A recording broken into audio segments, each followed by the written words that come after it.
Fadi Live, là où s'écrit l'influence. Qui maîtrise les récits façonne l'avenir. Bienvenue dans Fadi Live, le podcast qui explore comment l'IA, l'influence, la géopolitique numérique et les médias redéfinissent les dynamiques de pouvoir. Je suis Fadila Brahimi. J'accompagne dirigeants et organisations à affirmer leur influence et à construire un leadership adapté aux enjeux numériques. Dans Fadi Live, nous décryptons les transformations du pouvoir à l'heure des IA, des algorithmes et de la guerre des récits. Experts, décideurs et citoyens confrontent leur vision en live. Et vous, où vous situez-vous dans ce monde en mutation ? Allez, abonnez-vous et rejoignez le débat.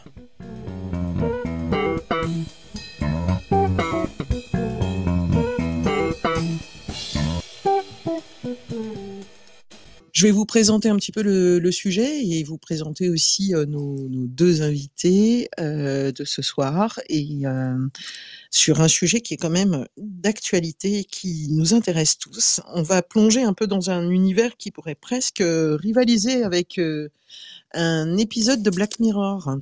Alors donc, eh bien, figurez-vous que d'après une enquête de Disclose, la police française utilise donc secrètement un logiciel de vidéosurveillance avec reconnaissance faciale depuis 2015. Et pas dans une ou deux villes, mais plus d'une centaine. Et comme dans notre série préférée, ce système, il peut repérer un visage dans une foule, suivre une personne grâce à la couleur de son pull, ou un véhicule via sa plaque d'immatriculation, un peu comme si nous étions tous des personnages. Impressionnant, certainement, mais c'est un petit peu effrayant quand même, parce que ça pose quand même pas mal de questions.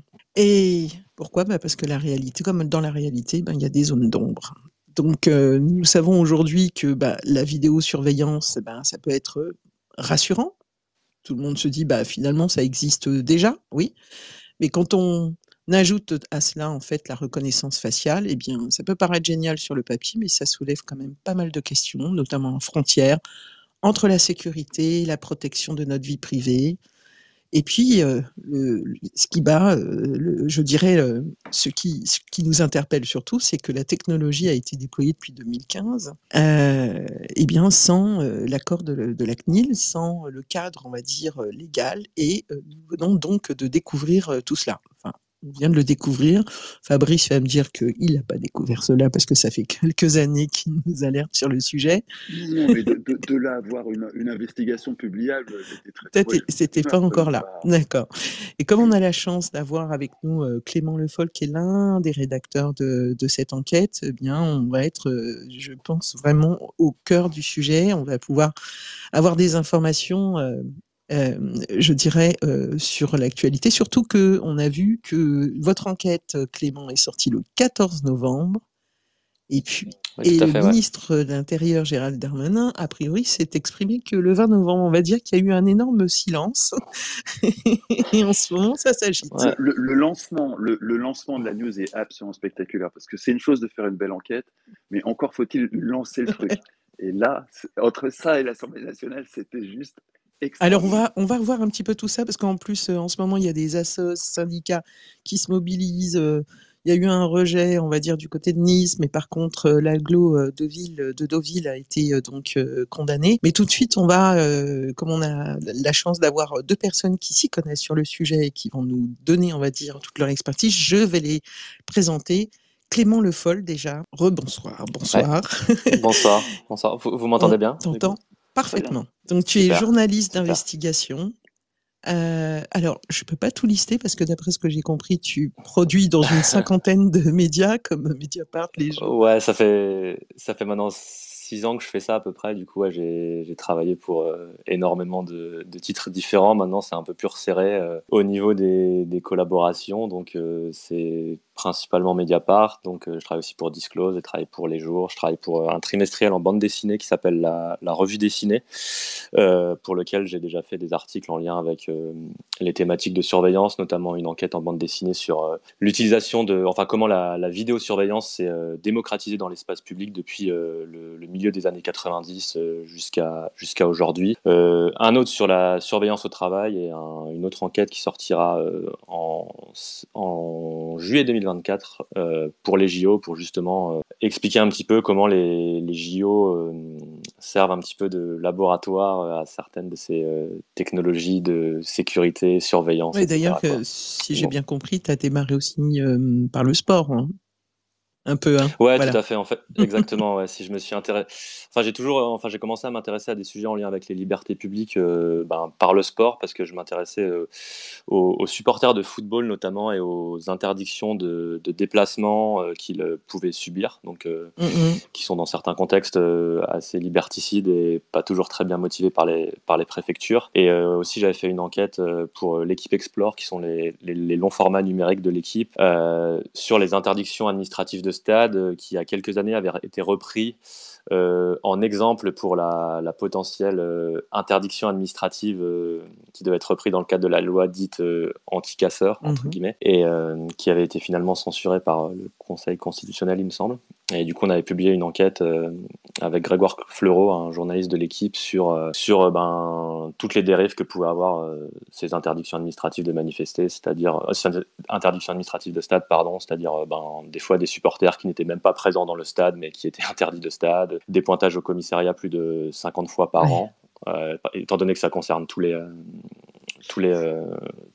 matchs de son équipe. Mhm. Et ensuite, au début de la période Covid, j'ai commencé à m'intéresser avec un collègue qui s'appelle Clément Pourret, avec qui j'ai travaillé pendant plusieurs années, à ces questions de surveillance, notamment via l'utilisation des drones pour faire respecter les mesures de confinement. Ça a été un peu le point de départ de nos travaux. Et en fait, depuis, il y a eu une cinquantaine d'articles, enquêtes, Ouais. etc., qui ont été publiés dans différents Bah, médias, c'est bien quoi. parce que tu as Donc voilà. répondu à une de mes questions, c'était de dire comment tu as basculé du sport, en fait, finalement, à cette partie cette question autour de la surveillance. Alors, on va parler justement à la fois de surveillance, mais aussi de numérique avec Fabrice Pelleboin. Bonsoir, Fabrice. Bonsoir.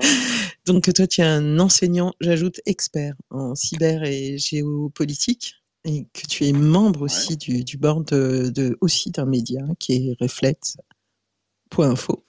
Qui est totalement obsédé et spécialisé dans ce genre d'investigation sous un angle très tech. C'est Oui. un journal qui est fait pour l'essentiel de hackers avec des journalistes et qui investigue depuis 2011 sur ce genre de techno qui aujourd'hui compose notre monde. Mm. Donc on est en train d'ouvrir les yeux, et il serait temps. Enfin, le grand public est en train d'ouvrir les yeux sur le monde Big Brother qu'on Alors, construit depuis la surveillance de masse, c'est ah bah 2007-2008, le justement, début de la construction. justement parce que quand tu disais d'ouvrir les yeux, tu as aussi dit tout à l'heure que tu n'avais pas forcément fait le travail d'enquête, effectivement, du média Disclose, mais qu'en revanche, moi, je ne sais plus la date, mais j'ai envie de dire 2007-2008, ou en tout cas, moi, tu m'as ouvert les yeux, en fait, sur ce sujet-là. Oui, parce que une enquête comme ça, avant de donner un article publié dans Disclose, c'est des mois, parfois des années d'enquête. Chez Reflet, on a fait des enquêtes qui ont duré 4-5 ans. IOL, qui est grosso modo la mise sous surveillance de l'Internet français en général, c'est une enquête qui a commencé avant Reflet. À l'époque, souviens-toi, les trucs d'anciens combattants, World Wide Web, à l'époque d'Adopi. Parce qu'une technologie était utilisée au sein des lapos d'Adopi pour faire des trucs bizarres, et que de fil en aiguille, ça nous a amené sur tout un système de surveillance de masse, un système qu'on revendait d'ailleurs à Kadhafi, à tout un tas de gens. Mais pour revenir sur l'enquête de Disclose, les, les, les systèmes de tracking avec reconnaissance faciale, oui, on avait eu des rumeurs, mais entre avoir une source ou deux qui te racontent un truc et publier une enquête du niveau de celle qui a publié Disclose, il y a une quantité de travail colossal, absolument colossal. Ça prend, Tout à fait. c'est des enquêtes qui sont très très longues à faire parce que derrière, il faut être clair, une fois que c'est publié, s'il y a le moindre pépin, tu te fais massacrer dans un Ouais. tribunal par des gens qui ont des moyens Et considérables. là, pour le coup, c'est pas un pépin, enfin, c'est un pépin pour les autres, c'est pas un pépin pour vous. Enfin, j'ose espérer, Clément, mais on voit que là, ça commence à s'agiter. Avant de rentrer un petit peu sur le débat, sur les questions que ça entraîne, hein, évidemment pour notre vie privée, cette balance d'équilibre, on va dire, entre vie privée, justement, protection et sécurité. On va rentrer un petit peu dans le cœur un petit peu de cette enquête. On a envie d'en savoir un peu plus comment vous avez procédé, ou en tout cas, déjà, Clément, comment vous avez découvert en fait que la police française utilisait donc, je rappelle, c'est une société donc israélienne qui a développé le logiciel Briefcam et qui est baptisé en France Vidéo Synopsis. C'est bien ça?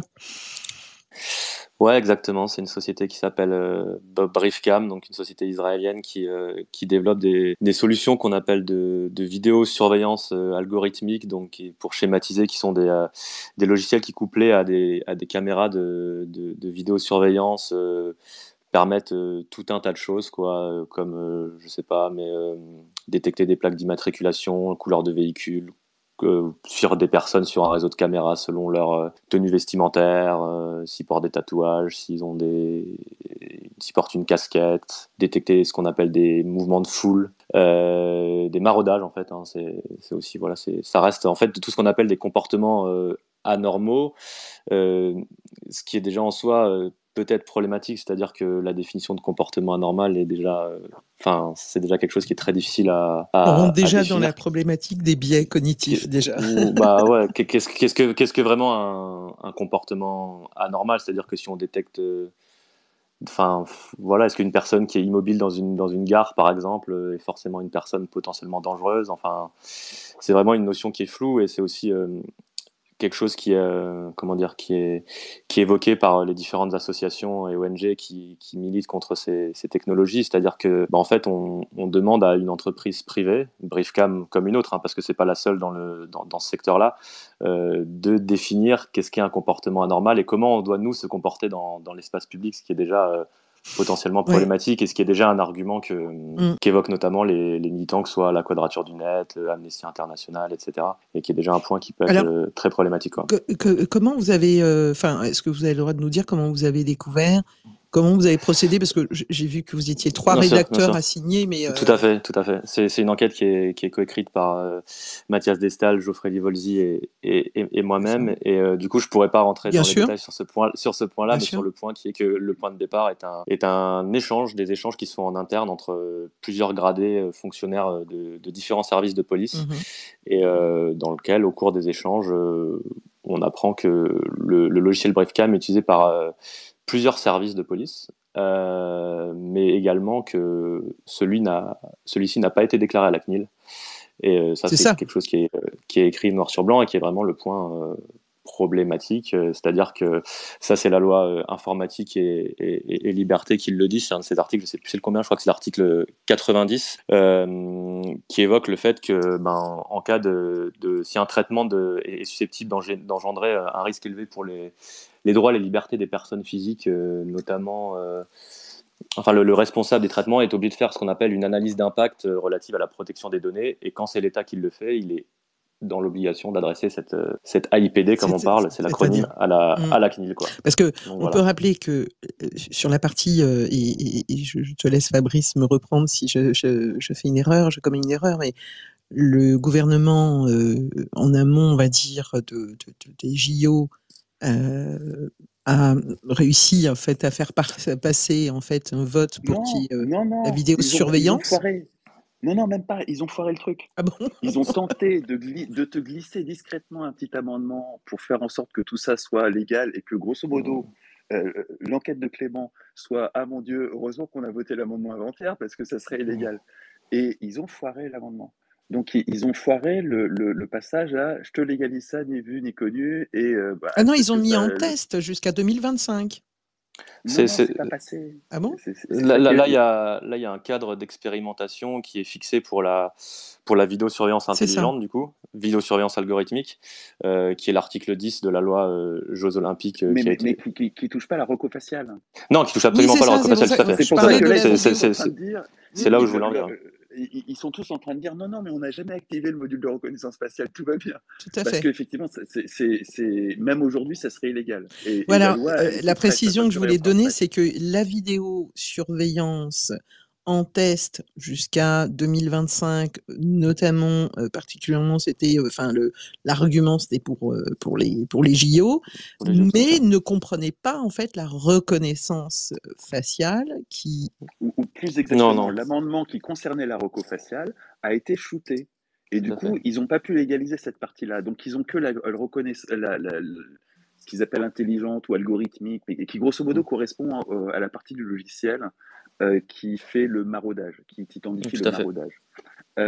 Mais pas à la partie du logiciel qui te fait le suivi du Gugus que tu as identifié, dont tu as identifié l'identité. Et d'où leur communication de crise, qui consiste à dire, je vous jure, monsieur, j'ai pas touché à ce bouton, j'ai jamais appuyé sur le bouton. Parce que C'est, le reste est tout juste légal. Vraiment, depuis avant-hier, c'est légal. Avant, depuis 2015, c'était pas légal. Mais là, c'est tout juste légal. Donc, ils sont grave dans la merde. Ils vont probablement légaliser ça. Mais pour l'instant, c'est très, très, très borderline. Mais quelque part, c'est amusant.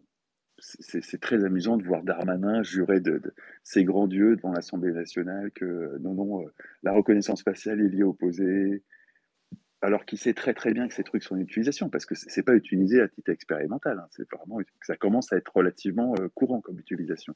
Et dans plein de grandes métropoles, Marseille, bon, c'est pas une petite ville. en tout cas, là, Clément, vous avez révélé une centaine de villes, donc on n'est plus dans la phase c'est- expérimentale. Alors ouais, ça, les centaines de villes, c'est un des points qu'il faut bien comprendre, c'est que c'est des centaines de villes qui sont équipées du logiciel BriefCam.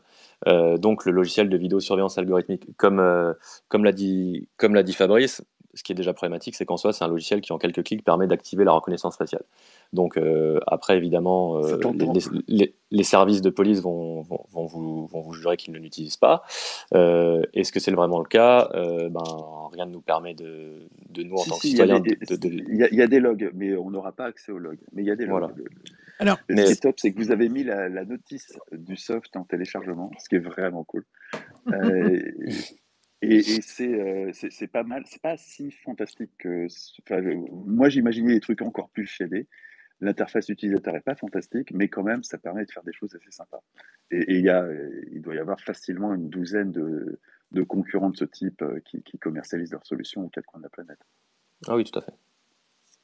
alors, on continue juste pour bien comprendre aussi dans le cadre de votre enquête et surtout, en fait, sauf si tu veux ajouter d'autres éléments, Clément, mais ce qui me semble important là aussi, là, c'est de voir en fait à partir du moment où vous avez révélé tout cela, on a eu d'abord dans un premier temps un silence assourdissant, Ouais, c'est ça, ouais, tout d'une à fait. Gêné. Avant la, gênance. avant une interview qu'il a donnée à. Bon, faut savoir que nous, dans le cadre de l'enquête, évidemment, on respecte le principe fondamental du journalisme qui est le contradictoire, ce qui veut dire on envoie des questions au cabinet du ministère de l'Intérieur, on envoie des questions à la DGPN. Et, Combien de temps avant la publication?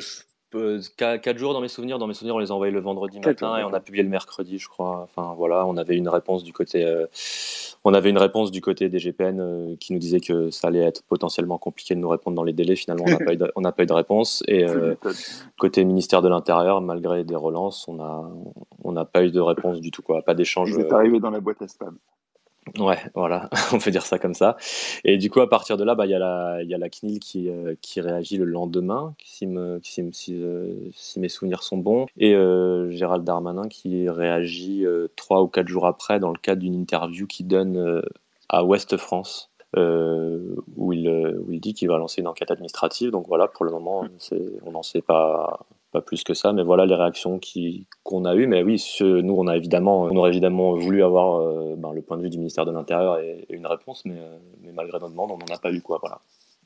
Donc, depuis, moi j'ai noté dans quelques dates comme ça, mais je fais surtout en réaction, votre article qui est daté du 14 novembre, donc, tu C'est me ça. dis évidemment que vous avez envoyé, au préalable, mais où vous faites cette révélation que la police française utilise donc un logiciel de vidéosurveillance avec reconnaissance faciale depuis 2015, ou en tout Tout à cas fait. une centaine de villes sont équipées également.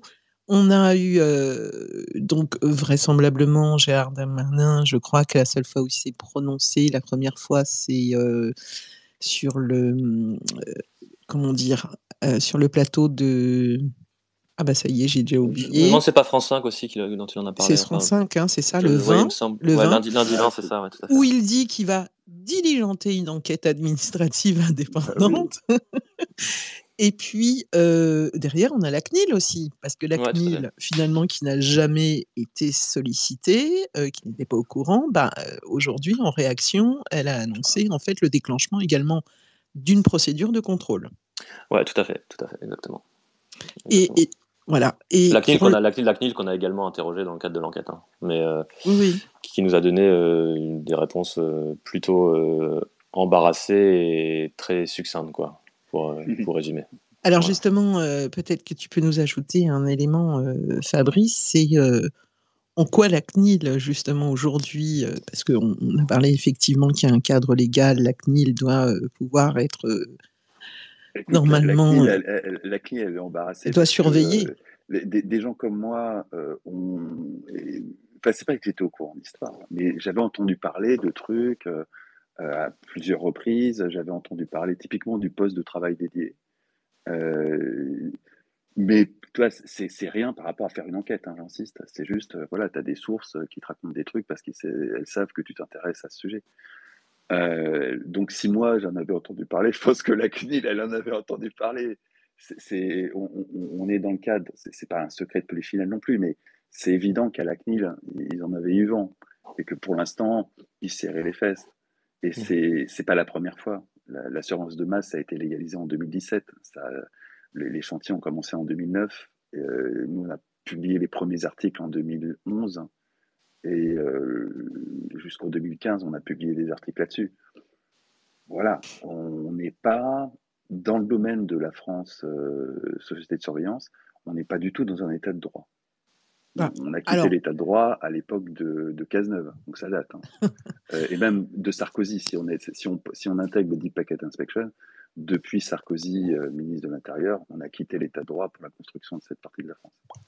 bon, si on prend quand même le principe, parce que moi je ne sais pas hein, si la CNIL le savait ou ne savait pas, j'entends ce que tu dis, Il y a ce qui est, il y a et savoir et savoir.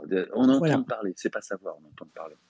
En Oui. fait, Il y a forcément eu des rumeurs, quoi. pour revenir sur le point, est-ce que la CNIL savait ou savait pas, nous, c'est évidemment une question qu'on a posée parce qu'elle est vraiment au centre de l'enquête, en fait. C'est-à-dire, nous, dans les échanges qu'on a pu avoir, c'est noté que le logiciel n'avait pas été déclaré à la CNIL. Donc nous, évidemment, on a demandé à la CNIL si elle avait été informée et elle a fait la réponse embarrassée qu'on cite dans l'article, qui est, elle nous a répondu qu'elle ne disposait pas d'éléments permettant d'infirmer ou de confirmer que la police nationale utilise Briefcam. Donc voilà, qui est une réponse assez, Elle comment savait dire, pas officiellement. frileuse, on va dire, quoi. Voilà, si je peux m'exprimer ainsi, quoi. Ouais, ouais. La Alors, CNIL savait, mais elle savait pas officiellement. Elle n'avait pas été avertie officiellement, mais bon, elle savait bien. et son rôle, théoriquement, son rôle, c'était d'étudier les impacts, de vérifier également si les choses, ne serait-ce que le stockage, enfin, en tout cas, Non, comment sont c'est à exploitées les toi, données. c'est à toi d'étudier tout ça et de filer un joli dossier à la CNIL. La CNIL, Exactement. il vérifie que le dossier est sérieux et bien fait. Mais bon, dans la réalité, on est vraiment sorti de l'état de droit, vraiment au moment où Sarkozy Premier ministre, souvenez-vous. Et à partir de là, la CNIL, c'est juste une pièce de théâtre, quoi. Ça sert plus à grand chose depuis belle lurette, en fait. Ça sert à, non, je suis méchant. Ça sert à faire la police. Mais ça sert pas, quand c'est l'État qui triche, la police, elle peut pas faire grand chose.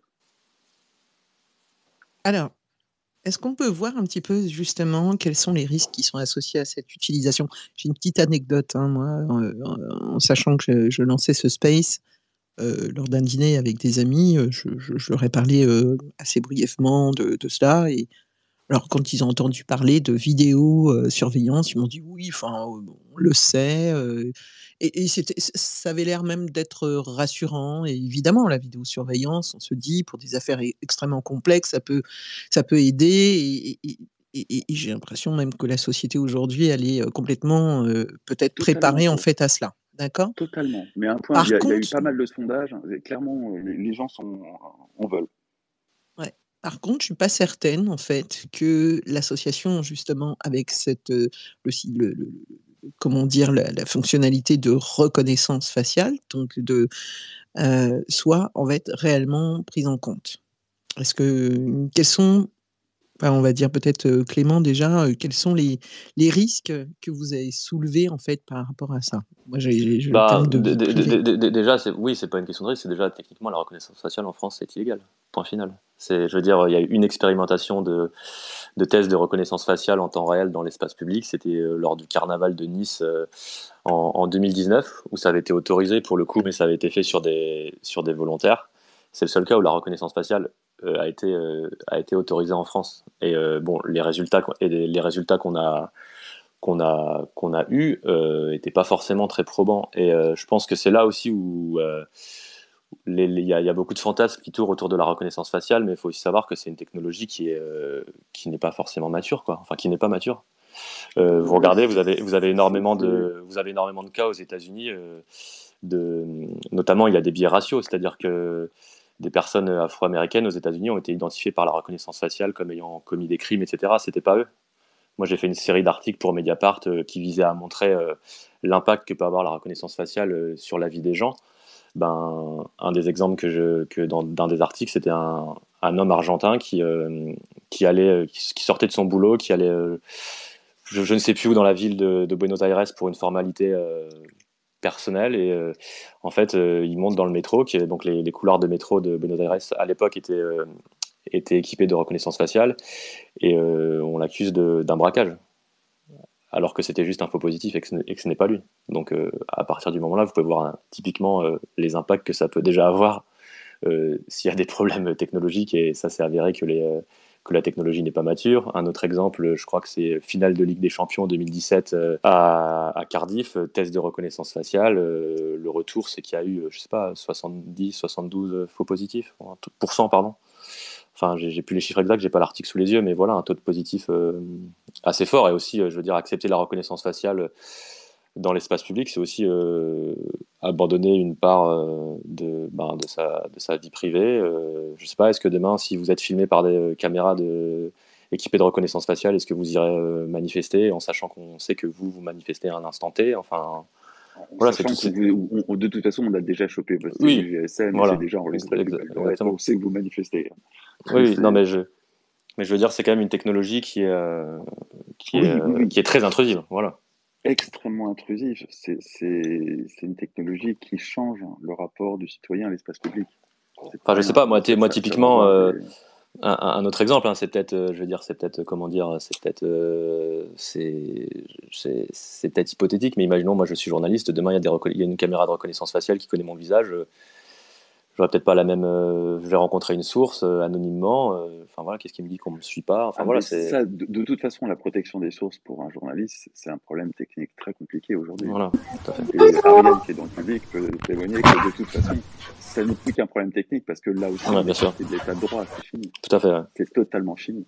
Hem, Mais la rocofaciale, ça pose une multitude de problèmes et tout tourne autour du rapport du citoyen à l'espace public. L'espace public, surtout en milieu urbain, c'est un espace où le citoyen est anonyme. C'est le dernier Exactement. espace où le citoyen est anonyme. Et c'est un anonymat qui va disparaître assez rapidement. Parce que toutes ces caméras sont effectivement reliées à des systèmes de recofacial. Et ça va être intégré dans l'esprit de tout un chacun dans les années qui viennent que, à partir du moment où on est dans l'espace public, on est identifié en tant que tel.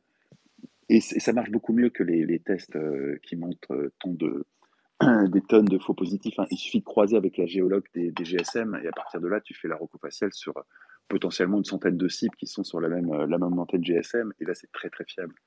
et Donc, tu peux ça entraîne aussi du fichage aussi? Enfin, je c'est veux dire par nature du fichage. C'est-à-dire que la fonction de maraudage, typiquement, de ce soft israélien, elle est plutôt pensée pour détecter des vols dans les supermarchés. Et ça doit être une grosse partie de leur clientèle, ça doit être ça.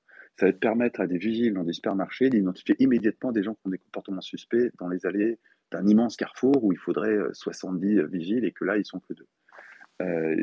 Et donc, elle facilite énormément ce travail. Et tout le soft est vraiment pensé pour ça. Et pour faire du forensic, c'est-à-dire de l'après-coup. Euh,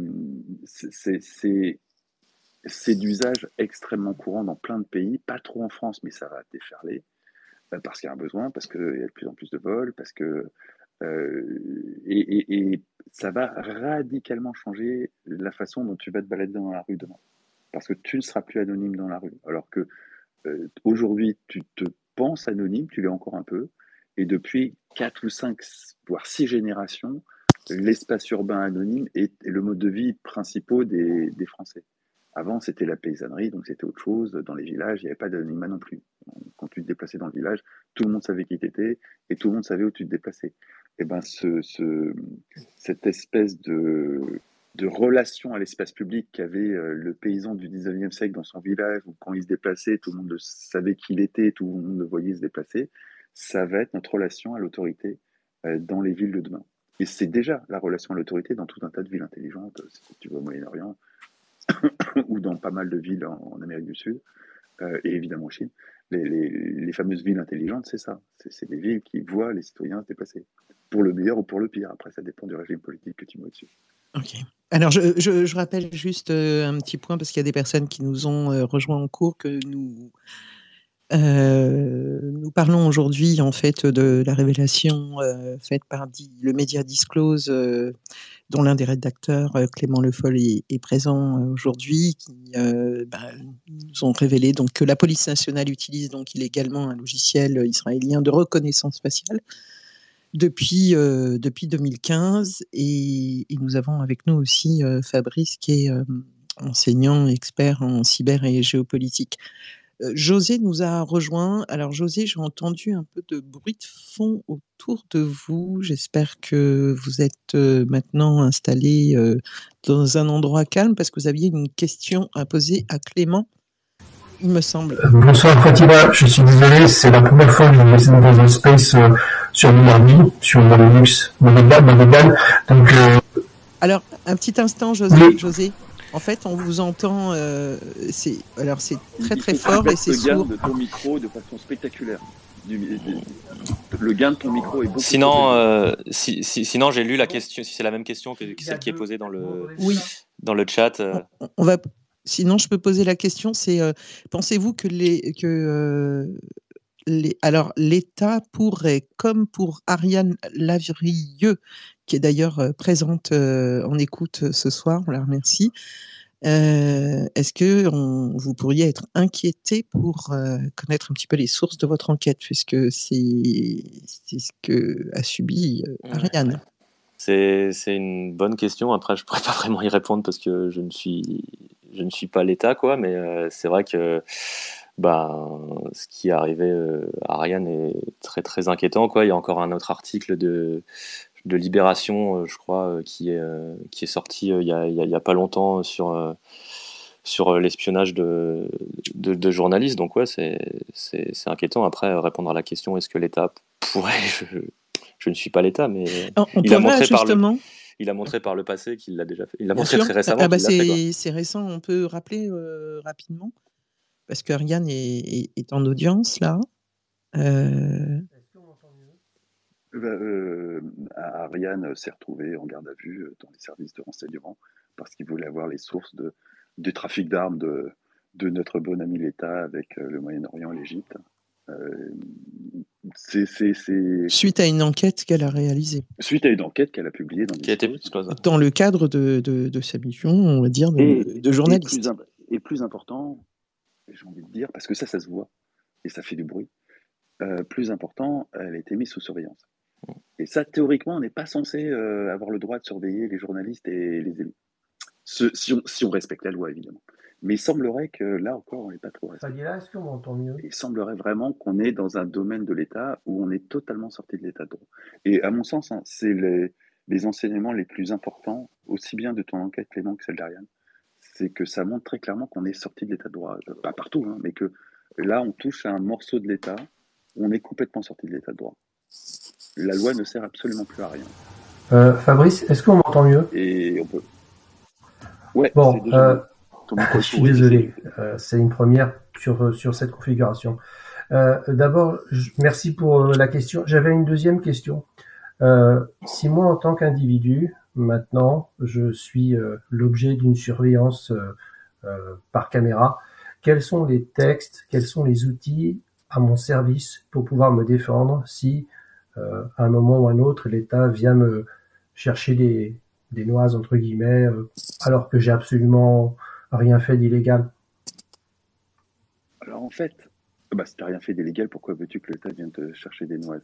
Si tu fais chier l'État peut monter des dossiers sur toi pour Ariane chier. Lavrieux est bien Mais placée si t'as rien pour fait d'illégal, Ariane Lavrieux est bien placée pour savoir qu'elle a rien fait d'illégal. Pourtant, mais elle a fait chier Oui, mais elle a fait chier l'État, et pas qu'à toi. bah, je peux faire chier l'État légalement aussi. Justement, quels seraient les outils pour me défendre? Ah oui, bah ils vont te faire chier. Ok. Oui, bah Là, c'est le problème quand t'es plus dans un état de c'est une droit, ouais. question qui est hyper large parce que là, concernant Ariane, on parle de son travail dans le cadre, voilà, il y a D'accord. quand même Prenons un un exemple. cadre, voilà, Prenons un c'est. exemple. Des manifestants sont inquiétés parce qu'ils ont participé à une manifestation et ils ont été surveillés euh, et ils n'ont pas forcément été entre guillemets un groupe qui a exercé des violences, je sais pas, par exemple des destructions de matériel. Et comment on peut se défendre juridiquement? De toute façon, juridiquement, si tu es inculpé pour avoir détruit quelque chose, il va falloir que la police fournisse des preuves à un juge. Donc, ce morceau-là tient encore le choc. On n'est pas non plus. C'est pas un fail state non plus. C'est juste un morceau de l'État qui n'obéit plus à l'État de droit. Donc, t'as quand même il te reste quand même un peu de justice pour te protéger. Mais par contre, c'est clair que tu peux être ennuyé juridiquement et que ça peut te coûter une fortune et que ça peut être une façon de te faire taire très efficace. Mais si tu veux, l'État ne respecte pas la loi. Ils utilisent évidemment ces technologies-là pour une multitude de choses, c'est pas très bien, mais vraisemblablement essentiellement des missions de police. C'est plutôt efficace comme outil. Ça leur permet de résoudre tout un tas de trucs. Et ils vont le légaliser après coup, exactement comme la surveillance de masse. Après, toi, en tant que citoyen ordinaire, tu vas pas être trop affecté tant que tu restes dans les bornes de ce que veut l'État. Donc ça dépend de ce qui va venir dans les années et la décennie qui vient comme État en France. Et ta velléité à rester dans les clous de ce qu'attendra l'État. Je vous remercie de m'avoir donné la parole. Ce space est déjà extrêmement intéressant. Je vous laisse continuer. Merci beaucoup de m'avoir donné la parole. Merci. Et je continue à rester à l'écoute. Et bon courage à Ariane.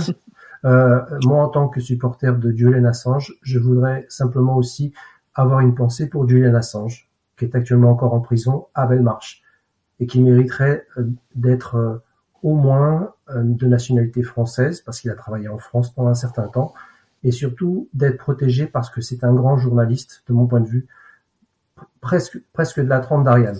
Et qui a été l'un des tout premiers à lancer l'alerte sur ces Absolument. technologies et l'usage qu'elle était fait. Absolument. C'est mon seul combat politique, c'est le soutien de cet individu, qui est quelqu'un qui a révélé beaucoup de choses et qui, notamment, a beaucoup aidé Edward Snowden dans son voyage. Il a amené malheureusement en Russie. Et qui, au passage, est une excellente réponse à ta question. Qu'est-ce qui peut t'arriver si tu fais chier l'État? Ben voilà. Merci beaucoup Fabrice, merci à tous. Merci, je reste à l'écoute. Merci. Merci. En fait, ce qui est assez gênant quand même, c'est pas forcément en lien avec une action en particulier. Il y a aussi le cumul. Par exemple, d'avoir été au mauvais endroit, au mauvais endroit à côté de certaines personnes, et qu'à un moment donné, on puisse être, comment dire, assimilé, associé en fait à un acte auquel on n'a pas forcément participé. C'est tout cela aussi qui pose comme question. C'est comment ça va être analysé, comment ça va être exploité. Il y a des erreurs. Clément en parlait tout à l'heure. Il y a des erreurs qui font la joie des gens qui luttent contre ça. Parfois avec des histoires rocambolesques, parfois avec des trucs que tu peux mettre sur le dos d'un racisme qui, pour le coup, est vraiment systémique, parce qu'il vient du logiciel, les noirs ayant pas suffisamment de contraste donc, et dans les photos, et du coup, ça pose un vrai problème pour la reco faciale, qui identifie beaucoup mieux les blancs. Euh, mais le vrai problème, à la limite, ça j'ai envie de dire, c'est des trucs qui vont s'améliorer avec la techno. Le vrai problème, c'est l'une des fonctionnalités du logiciel, il consiste à repérer les déviances par rapport à la norme. Donc tu fais manger un logiciel des gens qui circulent dans une gare. Au bout d'un moment, l'intelligence artificielle apprend et repère qu'il y a des conduites normales, des conduites qui sortent de la norme. Du coup, attire l'attention d'un être humain, parce que c'est des technologies qui sont pensées pour fonctionner en duo avec un être humain, sur le fait que là, il se passe un truc qui est en dehors de la norme. À l'être humain de décider si c'est important ou pas. Mais si tu l'appliques à la population tout entière, je peux tout à fait garder en mémoire tous tes trajets quand tu rentres chez toi le soir, parce que tu rentres chez toi le soir, tous les soirs, à une heure donnée, et puis demander au logiciel d'attirer mon attention le jour où ça sort de la norme. Et là, ça change vraiment ton rapport à l'espace public. C'est-à-dire que si un soir, plutôt que de rentrer chez toi à 8 heures, entre 8h et 8h45, comme tu le fais tous les soirs, bah, tu fais un détour pour aller acheter un truc, un machin, et que tu rentres chez toi à 9h15, le logiciel va me dire, tiens, Fadila, aujourd'hui, elle a fait ça. C'est ça le risque, oui. C'est ça le risque. Et ce truc-là, c'est vraiment, tu te replonges dans le village. Tu vois le retour en arrière d'un point de vue rapport à la société, ta position dans la société, et une autorité suprême qui sait que tu n'as pas forcément fait quoi que ce soit de grave, mais elle le sait. On a attiré son attention sur. Et c'est le premier étage. Demain, tu auras une autre intelligence artificielle qui, à partir de cette information, prendra des. Est-ce que c'est pas l'outil type qui va être utilisé pour ce qu'on appelle le fameux crédit social chinois? Ça peut être, non? Non, tu as des composants qui pourraient être. Non, c'est vraiment pas du tout fait pour ça. C'est fait pour.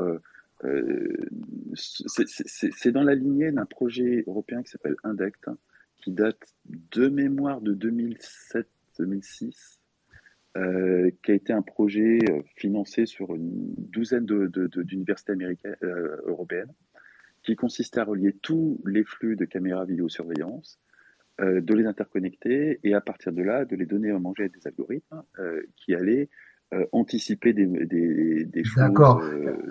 Fabrice, moi, le mot maraudage m'a un peu gêné. En fait, si je comprends bien, parce que moi, ce terme-là n'était pas clair. En fait, c'est un outil qui est utilisé, par exemple, dans un magasin, où tu as des caméras qui sont fixées sur les rayonnages et qui permettent de calculer, de voir le comportement des individus face au rayonnage et donc éventuellement attraper des gens qui chercheraient à voler des articles, par exemple. Ouais, clairement, l'outil, en tout cas, l'un de ces qui font un geste, par exemple, où on sent que c'est un geste voilà, à la hauteur de la veste ou à la hauteur, par exemple, d'une poche. Alors, l'algorithme va pas forcément l'appréhender comme ça. Hein. Mais toujours est-il que l'algorithme va permettre de remonter l'information aux deux vigiles qui sont en train de surveiller le carrefour, que dans la laissette, il y a 3 gus qui ont le comportement anormal. Au vigile de voir si ce comportement correspond à quelque chose de. Ça s'arrête là. C'est un outil dont l'intention finalement est d'assister, d'augmenter un être humain qui surveille. C'est une des catégories d'outils. Il y a des outils qui sont full automatiques où ils surveillent tout seuls.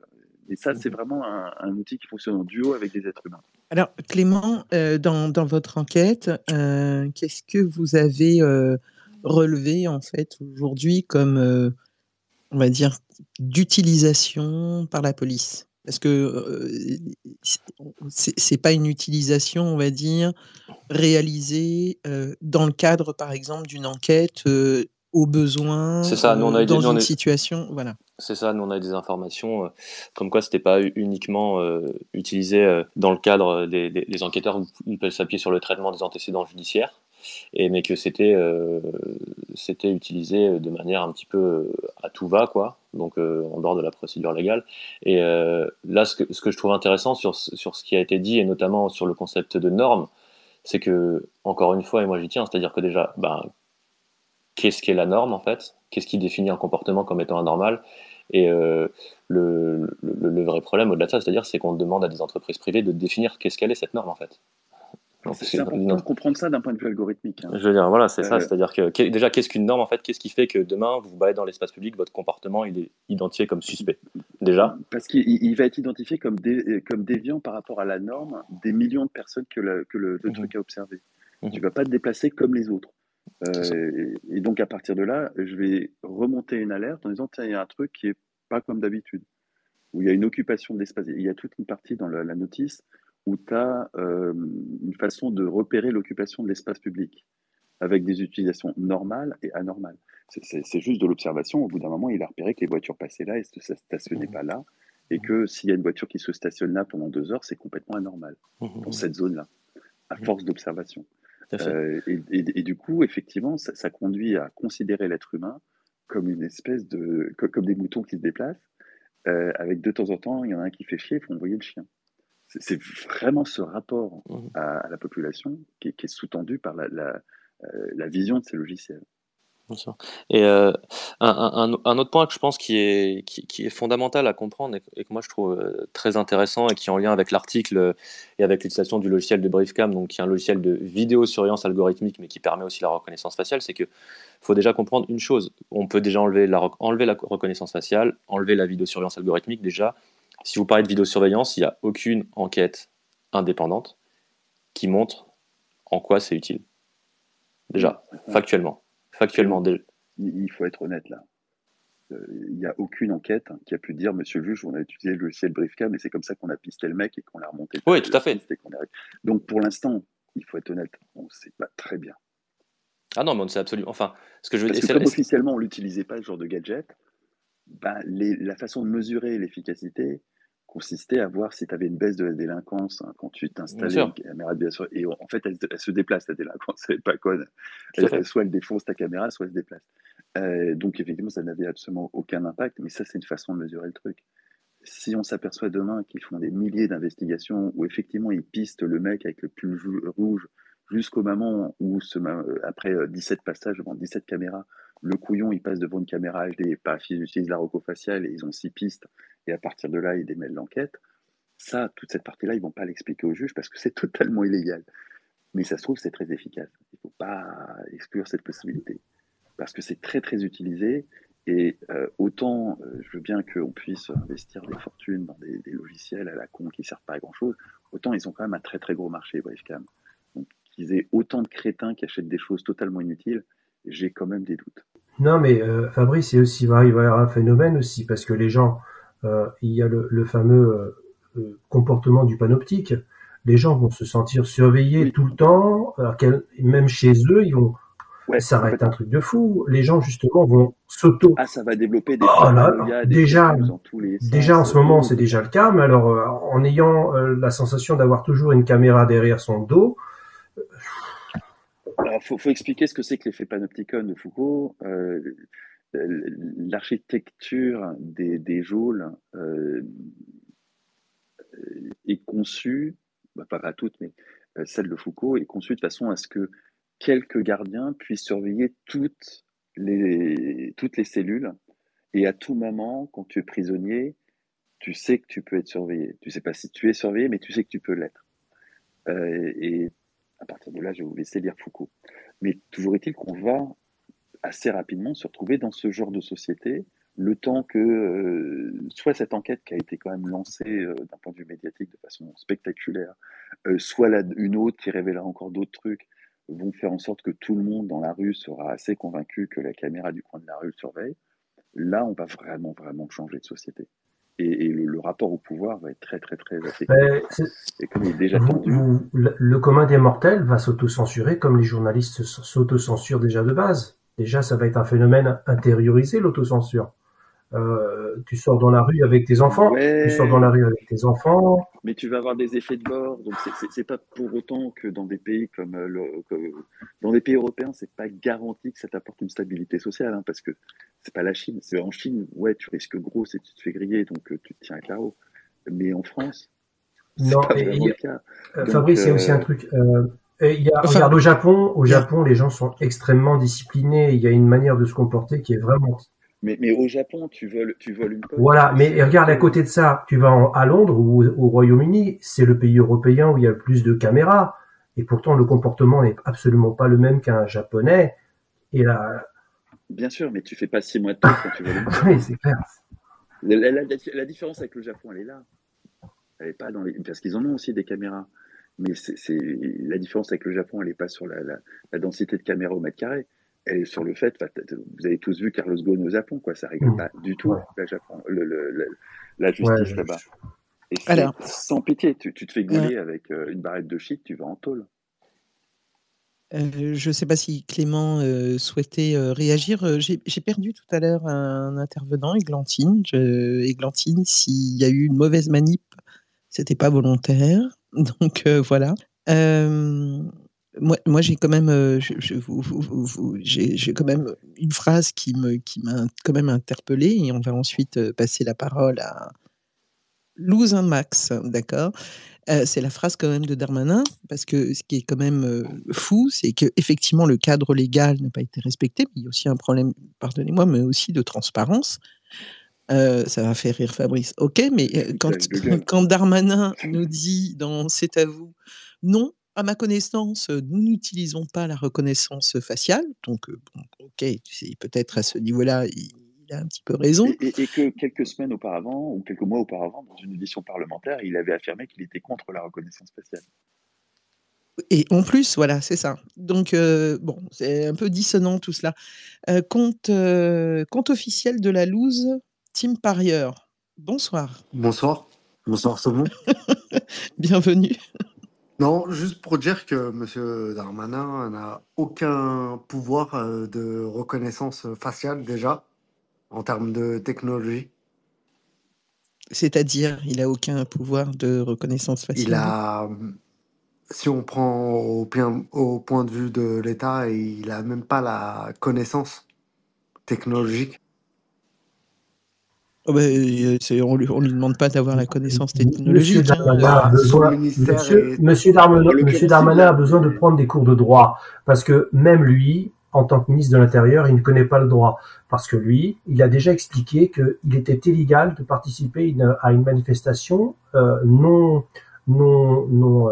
comment dire, non. non mais on n'est plus dans C'est le ce que cadre je de la dis, loi. c'est ce que je dis. C'est fini. Monsieur Darmanin ne connaît Là, on est dans le cadre du foutage totalement. de gueule de Darmanin qui t'affirme devant l'Assemblée que non, il est pas pour la reco faciale et qui Il ensuite a dit même ah pas, tiens on l'utilise dans il a 200. même pas la techno en fait. Comment ça, il a pas la techno? Il peut pas. Non, mais on va reprendre juste un instant. Il est ministre de l'Intérieur et il est en charge évidemment Mais il est de la admin-pol, sécurité il connaît très bien ces intérieure. technologies. Voilà, il n'a pas besoin d'avoir une C'est... connaissance technologique, il a besoin de savoir à quoi ça Non, peut non, mais servir. même ces services n'ont pas la techno.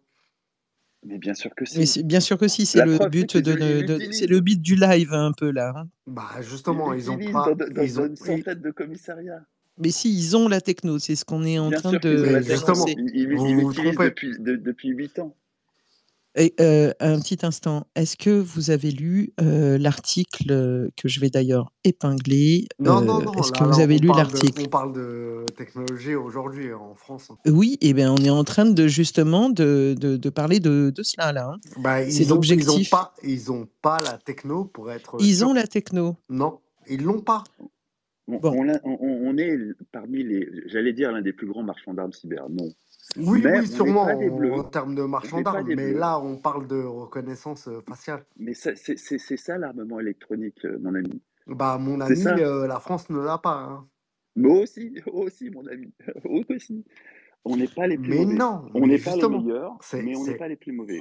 Sur ce genre de segment, les Israéliens sont meilleurs, les Américains sont meilleurs. mais jamais dit le J'ai- j'ai- contraire. Mais la France ne l'a pas.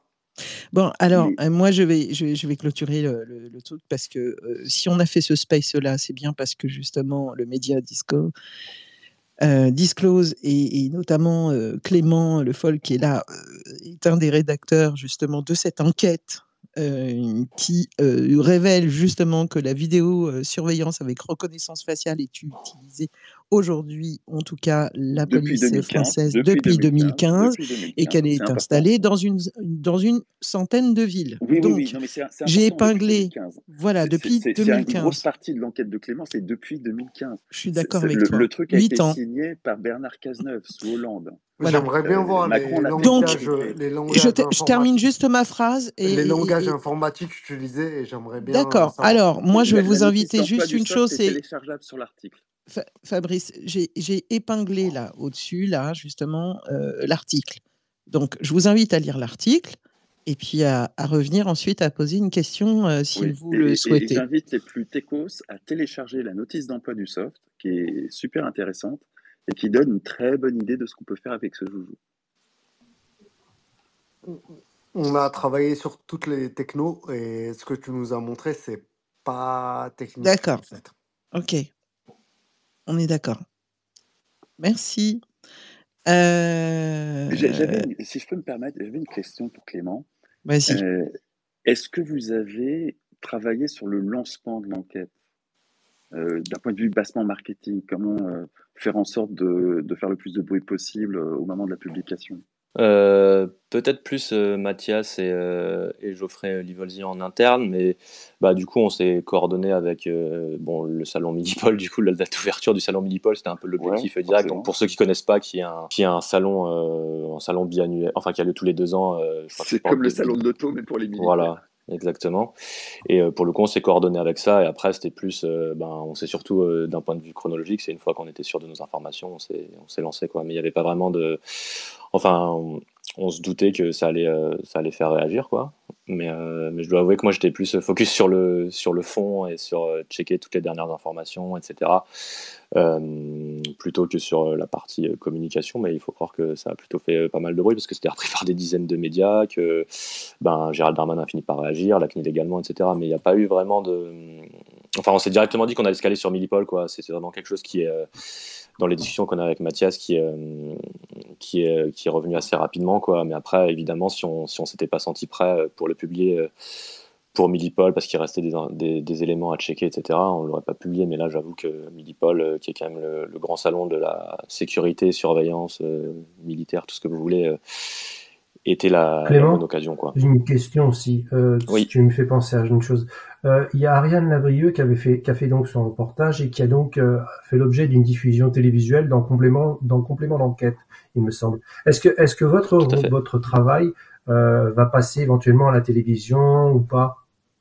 Parce que Alors pour le moment c'est pas au programme. Je dis pas que ce sera pas le cas, hein. Moi si jamais il y a une adaptation qui est possible, pourquoi pas, hein, je suis pas fermé. Honnêtement, c'est un mais moi je trouve mais moi je pense très que en vogue. ça va faire une audience de dingue, hein. Il faut le Mais vendre à... Comment il s'appelle? Mais non, franchement, c'est un bon Scénar. Et tu À évites un double ton écueil avis, sur pourquoi les... j'ai fait mon introduction au Black Mirror? C'est pas pour rien, Ouais, parce hein. que sur le cyber, typiquement, c'est très compliqué à illustrer, le cyber. Alors que la vidéosurveillance, c'est déjà beaucoup plus facile. Et ça ouvre une façon d'écrire un documentaire où il y a vraiment quelque chose à faire.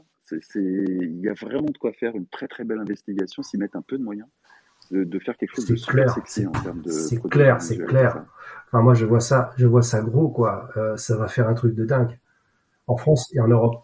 après, enfin, je sais pas si c'est déjà le cas pour d'autres médias, enfin d'autres émissions télé d'enquête, etc. Mais c'est vrai que surtout là actuellement, si on parle aussi beaucoup de ces technologies-là, c'est aussi en amont des Jeux Olympiques 2024 qui arrivent Ouais. très Mais prochainement, moi, quoi. Alors, excuse-moi, juste, justement, je Donc en parlais. termes d'actualité. euh, Là, j'ai donné l'exemple du complément d'enquête, mais moi, je parle même d'un documentaire, quoi. D'un vrai documentaire dans les salles de Bien sûr. cinéma sur le sujet.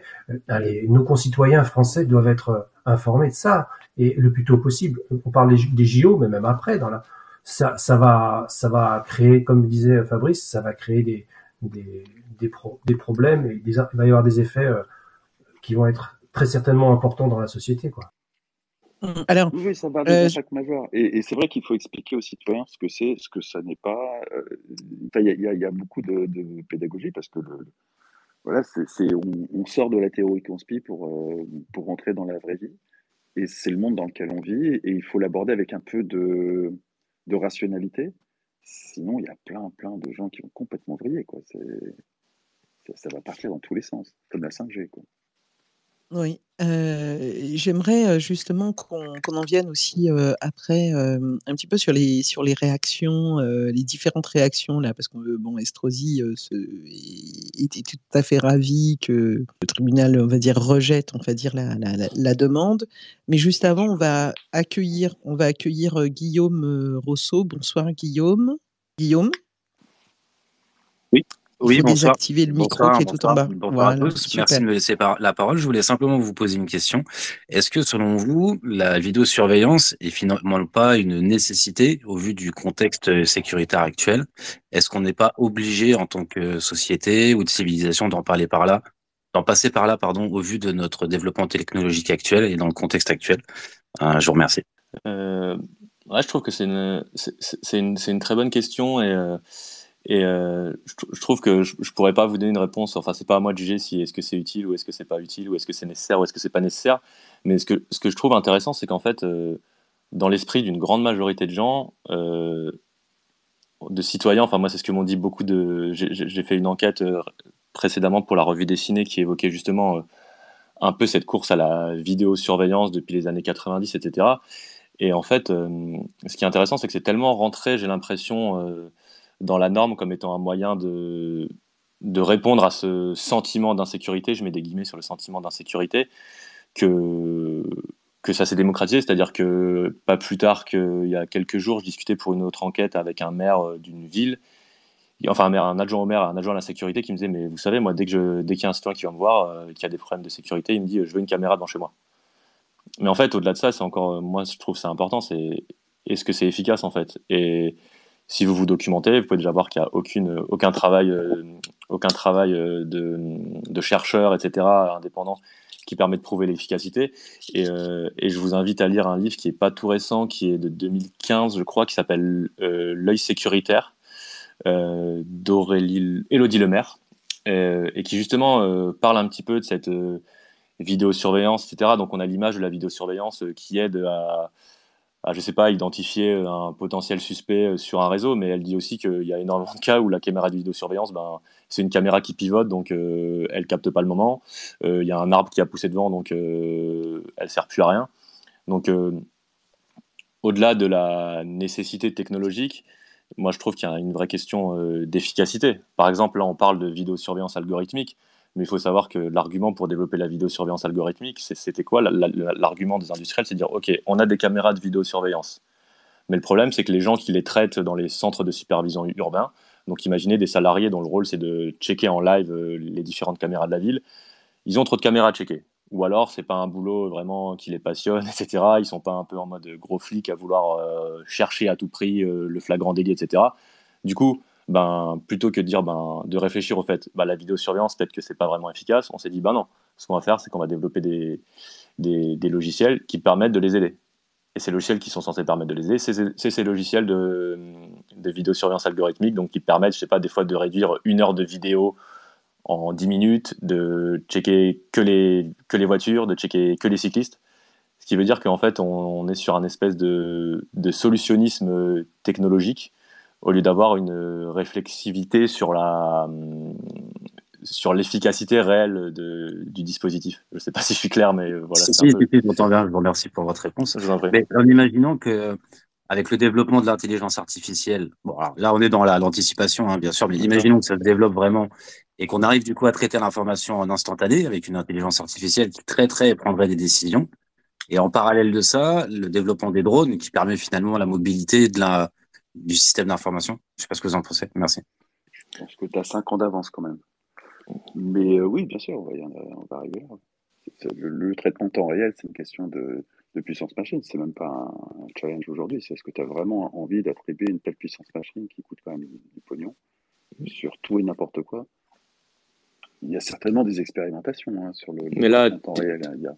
typiquement, sur la vidéosurveillance algorithmique, vous parlez. Donc, pour moi, la vidéosurveillance algorithmique, et c'est aussi le point de vue de beaucoup d'associations, c'est que ça évoque les mêmes problèmes que la reconnaissance faciale, c'est-à-dire que c'est une donnée biométrique. C'est-à-dire que, je ne sais pas, votre démarche, c'est également une donnée biométrique. qui permet de vous identifier vous-même. Donc, je veux dire, au final, le débat, pour moi, reconnaissance faciale, vidéosurveillance algorithmique, c'est les mêmes enjeux, en fait. C'est-à-dire que c'est des enjeux de liberté individuelle et de données biométriques, donc de données qui nous sont propres et qui sont particulièrement protégées par le RGPD. Mais par exemple, la vidéosurveillance algorithmique, là, il y a des réflexions du ministère de l'Intérieur pour équiper les drones. Ça a été rendu possible par la fameuse loi JO qui a été votée en mars mais 2023. tu t'en fous de la loi, tu vois bien qu'ils la respectent pas. Donc c'est clair que ça existe Ouais, déjà mais des drones. je pense que c'est aussi important, au-delà du fait qu'ils la respectent pas, C'est pas une de raison dire pour pas en avoir, mais de dire c'est qu'ils la font évoluer aussi dans ce sens-là. oui, de toute Tu vois ce façon, que je veux dire? oui. C'est-à-dire que là, la reconnaissance faciale, c'est illégal, c'est un fait, et c'est utilisé malgré le fait que c'est illégal, mais pour les JO 2024, ils y ont pensé pendant un bon bout de temps. Oui, bien Et sûr. ils y ont fortement réfléchi, et il y a même eu des expérimentations qui ont été menées dans le cadre des JO. Il y a eu une expérimentation sur des événements sportifs. Bien avant les JO, toutes les villes intelligentes, hein, dans des régimes autoritaires, que ce soit Dubaï, Abu Dhabi, c'est déjà des terrains d'expérimentation extraordinaires. Et là, le problème, c'est que tu vas arriver avec des ministères de l'Intérieur qui vont t'annoncer zéro criminalité. Et ils mentiront pas trop, quoi. C'est quasi zéro crime. Parce qu'effectivement, le moindre truc est ultra surveillé et tout le monde est parfaitement conscient que s'il déconne, il est dans la merde, mais très très vite, et qu'ils vont le retrouver. Alors, la bonne question, en fait, de Guillaume aujourd'hui, c'est comment on crée, en fait, cet équilibre entre la sécurité publique qu'on peut évidemment espérer, et compte tenu aussi je dirais pas simplement de cette actualité, de cette année, mais on sait aujourd'hui qu'on a aussi besoin d'avoir une surveillance, on va dire, sur le territoire. Et puis la question autour de nos droits, de notre droit fondamental aussi à la vie privée. Là, la particularité, Guillaume, je voulais juste valider qu'on s'entend bien là-dessus, c'est que c'est pas simplement de la vidéosurveillance. Ce que Clément appelle par vidéosurveillance algorithmique, ça veut dire en fait qu'il y a une utilisation, qu'il y a comment dire, c'est un logiciel qui permet en fait en un clic en fait aussi d'activer en fait de la reconnaissance faciale et donc de transformer des caractéristiques, on va dire, dites physiques en données, on va dire, numériques. Or, à partir du moment où ça crée des données numériques et donc un fichage, théoriquement, comment dire, il doit y avoir en fait une approbation, en tout cas pas une approbation, mais une consultation de la CNIL qui doit évaluer en fait les impacts, on va dire, de ce logiciel. Donc, il y a ça, c'est-à-dire sur le plan de la procédure, ça n'a pas du tout été fait. 2, c'est en violation également des lois, on va dire, européennes aujourd'hui. Et en plus, depuis 2015, comme le rappelait aussi tout à l'heure Fabrice, parce que il y a quand même un élément majeur, c'est que ça fait déjà 8 ans. Et donc, c'est tout cela, en fait, aujourd'hui, qui questionne. C'est tout ça Farida, qui questionne. Fabrice, Clément, ma question c'est au niveau international. Alors moi, je m'appelle Fadila, excuse-moi, José. Pardon, Fadila. Ma question c'est, on parle de la France, mais au niveau international, où nous en sommes? Aux États-Unis? Est-ce que ça existe déjà ou pas? Est-ce qu'on est bien sûr. Oui, moi je parle pas de la Chine pour tout ce qui est. Donc aux États-Unis, c'est déjà le cas, c'est ça? Oui, bien sûr, évidemment. Tu crois franchement qu'on est en avance sur les Américains encore? Ouais, bon, d'accord. Non, mais et au niveau européen, on est comment au niveau...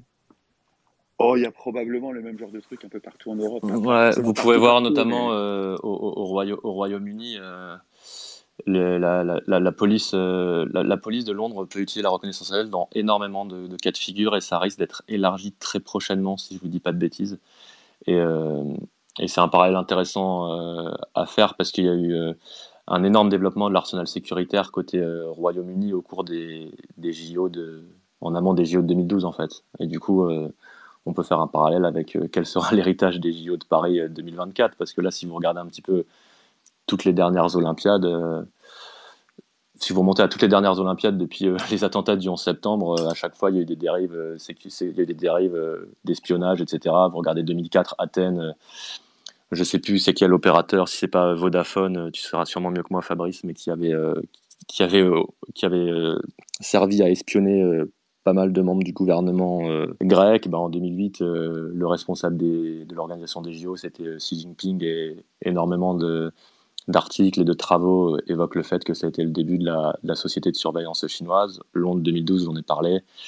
Rio 2016, ça a aussi été un grand arsenal sécuritaire et un moyen d'installer des caméras un peu partout. Je vous épargnerai Ouais, et la il y en a Coupe du vraiment. Monde footballistique de 2018 à Moscou, alors que Moscou est maintenant sûrement l'un des plus grands théâtres d'utilisation de la reconnaissance faciale au monde. Même si Moscou, Mais Pékin, c'est un peu apparemment, enfoncé des portes ouvertes, mais voilà. Mais oui, mais c'est pas la même chose.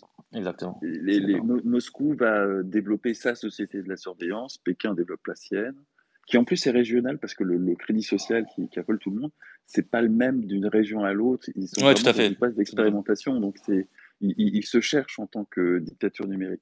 Et puis l'Europe explore la sienne, les États-Unis explorent la leur, en Amérique du Sud, il y a plein Mais d'expérimentations. Mais c'est des trajectoires différentes. La nôtre n'est Ben, pas on a forcément une, la on meilleure. a une French touch, quoi, mais entre guillemets. Alors, juste Oui, pour terminer sur la question, si vous voulez en savoir plus, oui.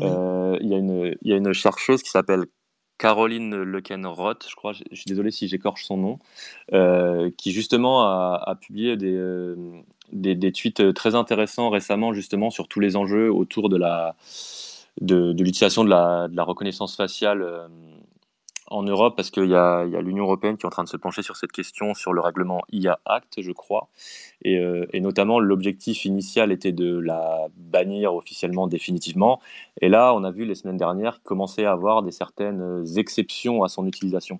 Donc si vous vous intéressez à cet usage de la reconnaissance faciale dans d'autres pays européens, je vous invite à regarder, à vous abonner à son compte et à regarder un petit peu ce qu'elle a publié récemment. Je pense que ça pourra Mhm. vous aiguiller. Et concernant la France, moi, je vous invite à suivre quand même l'actualité parce que c'est vraiment le sujet, enfin un des sujets d'actu aujourd'hui. Alors, je note notamment, alors c'est assez étrange, je ne sais pas si tu as tout suivi, Clément, parce que c'est quand même en rebondissement de votre article, enfin de votre enquête plutôt. Alors, on a à Nice Ouais, euh, le juge le des tribunal référés, administratif qui a, bien sûr, ouais, je m'en il référais, le a tribunal rejeté administratif c'était, voilà, et la requête. À Deauville, ça a été. Voilà.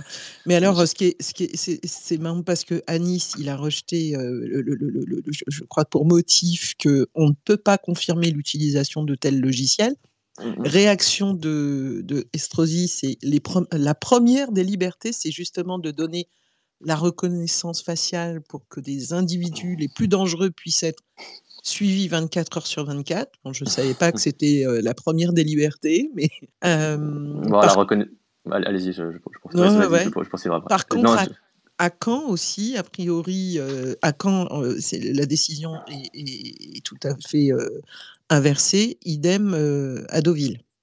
ouais, tout à fait.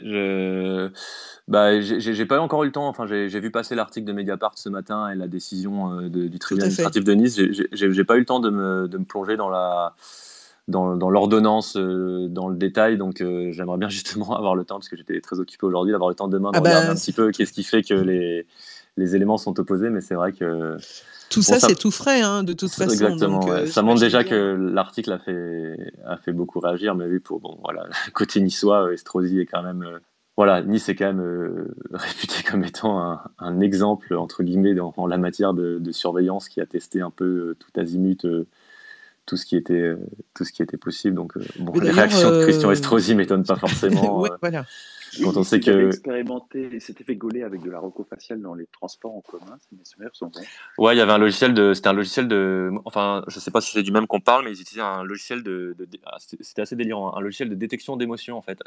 Oui, aussi. D'une société qui s'appelle, qui est une société française, vous pouvez la retrouver, qui s'appelle Touaille, qui est une société messine. Je la connais parce que moi-même, je réside dans cette ville de Metz, et du coup, qui a été également une société qui avait fait un peu la une, parce qu'elle avait fait des tests de reconnaissance faciale au sein du stade du FCMS, du stade Saint-Symphorien, et cette société Touaille équipait les caméras du tram, et c'était un logiciel de détection d'émotion qui avait finalement été, je sais pas si ça avait été, enfin si la CNIL avait réagi, enfin bref, ils avaient fini par le désinstaller. Mais ce qui était assez fou, imaginez que c'est un logiciel qui permettait qui analysait les faciès du visage d'une personne, Et si une dizaine de personnes dans la même rare de métro paraissaient, selon le logiciel, effrayées, il y avait une alerte directe qui partait à la police. Enfin, c'était quelque chose de... Donc voilà, ça vous montre un peu le type de logiciel qui a été testé sur la ville de Nice. Je sais pas si tu veux en dire plus, Fabrice, sur la reconnaissance faciale, etc. Ce genre de logiciel, on les a trouvés il y a très longtemps dans un tout autre usage qui consistait à monitorer des mecs dans des open space à travers la webcam de leur ordinateur et mesurer leur performance au travail, mesurer leur niveau de stress. Et là encore, on retombe dans cette espèce d'analogie entre du bétail et des êtres humains dans la gestion RH ou la gestion des citoyens. Où, oui, c'est des technologies qui existent depuis déjà belle lurette. On sait reconnaître les émotions sur un visage. Et du coup, c'est pas totalement délirant d'imaginer que dans un tram, tu vas choper tous les visages. Et puis, si tu identifies une émotion de peur sur un nombre suffisant de visages, tu déclenches une alerte pour que quelqu'un s'en alerte. Technologiquement, c'est pas un challenge hallucinant. Et bah oui, l'usage paraît assez évident. Donc ça se fera et ça se fait et ça deviendra notre quotidien assez rapidement parce que c'est pas un challenge technologique incroyable. Toi, Fabrice, tu penses en fait qu'à l'avenir on n'y échappera pas, comme tu disais que on va non mais on n'y échappera pas. Je te disais ça il y a 15 ans. Il y a 15 ans, je te disais on n'y échappera pas. Là, c'est bon, on y est. Ce truc-là, c'est en usage depuis 2015. Une réflexion. Et t'imagines bien qu'il y a tout un tas d'autres trucs qui sont également en usage et qu'on finira par découvrir. L'identification des émotions, un petit instant, José. Tellement de sens et ça a tellement. Enfin, c'est pas la mort à développer. Enfin, c'est pas la mort, pas exagérer. Mais vu les performances de l'intelligence artificielle aujourd'hui, ça n'est pas le challenge du siècle que d'identifier les émotions sur les faciès de tout un tas de gens dans le tram. Et à partir d'un certain niveau d'alerte, de remonter une alerte à un opérateur humain. Ça, vraiment, c'est évident que ce genre de truc est développé, c'est évident que ça marche plus ou moins bien, et c'est évident qu'effectivement, ça facilite énormément le boulot de deux Gugus qui surveillent des milliers de personnes à travers des réseaux de caméras divers et variés. Et Clément, dans ton enquête aussi, parce que j'imagine aussi que vous êtes rapproché aussi d'un certain nombre d'experts pour en savoir un peu plus comment ça fonctionnait. Bien sûr, ouais, tout à fait. Et les retours que tu as, c'est que en fait, ça va tout simplement se mettre en place. Je sais pas. Je suis désolé, je vous fais jamais des réponses très fermées, mais j'ai envie de dire ça dépend les sources que je consulte, quoi. Si c'est des sources industrielles, effectivement, c'est leur gagne-pain, donc elles espèrent. Si c'est des sources plutôt, si c'est des discussions plutôt avec des militants de défense des libertés individuelles et publiques, ils sont un peu fatalistes, c'est-à-dire que oui, ça se démocratise déjà, c'est déjà un fait, quoi, mais elles espèrent toujours que non. Donc ça dépend un petit peu du point de vue des gens avec qui je discute, quoi. Ça fait 3 ans que j'enquête là-dessus, donc j'essaye d'avoir j'ai des interlocuteurs à tous les niveaux, donc ça dépend peu de à qui on s'adresse. Et je pense un truc qui est aussi important via cet article, et je trouve que c'est Maxime qui en parle dans le chat. Du coup, j'ai un peu regardé le chat, du coup je rebondis là-dessus. Je trouve ça très intéressant et je trouve que c'est une vraie question. En fait, c'est aussi quel pouvoir, enfin il est déjà donné, mais quel pouvoir on veut donner à la police, en fait. Et c'est ça qui est inquiétant, c'est-à-dire que Maxime parle par exemple, un flic veut surveiller sa femme, ça lui donne un outil supplémentaire. Et là, par exemple, si vous regardez déjà, où il y avait déjà des dizaines et des dizaines et des dizaines et des dizaines d'articles de presse qui montrent à quel point certains fichiers de police sont détournés de leur usage initial pour, à des usages personnels, quoi. Regarder ce que fait son ex-femme ou des choses comme ça, quoi. Il y a une affaire qui est sortie là. À l'époque de Snowden, c'était extrêmement courant de voir des opérateurs de la NSA qui espionnaient. Tout à fait. Ouais, je voulais intervenir. C'est assez inévitable. Oui, José, un petit instant. Alors José, pour info, il y a un outil qui s'appelle la main levée. C'est mieux que d'ouvrir son micro et de couper, tu vois, par exemple. Ok. Je sais que voilà, mais j'étais en train de poser une question, pardon. Donc je voudrais aller un petit peu au bout et je passe la main, il n'y a pas de problème, ok. Donc je rebondissais en disant aujourd'hui on a encore eu une affaire féminicide où justement, ah non, de violence conjugale, pardonnez-moi, de violence conjugale justement avec la police et que la personne justement n'a pas Une osé et affaire, a quoi. eu Ils en peur. ont chopé 930 en même temps. Ils ont fait Oui, oui, ça, je de sais la bien, pêche au mais chalut. non, mais là j'ai lu un article aujourd'hui en fait, j'ai vu passer quelque chose sur le sujet. Donc José. Oui, moi je voulais en fait signaler quelque chose. C'est vrai qu'il y a des dérives. Moi je voulais vous parler des stades anglais, des stades de football anglais. Pendant très longtemps, vous aviez dans les stades de football anglais beaucoup de violence entre supporters et même souvent des envahissements de terrain, ce genre de choses. Aujourd'hui, le football anglais, parce qu'il y a des caméras justement, parce qu'il y a des policiers, vous avez maintenant des familles qui viennent avec leurs enfants très jeunes assister à des matchs de foot et tout se passe bien en pleine sécurité.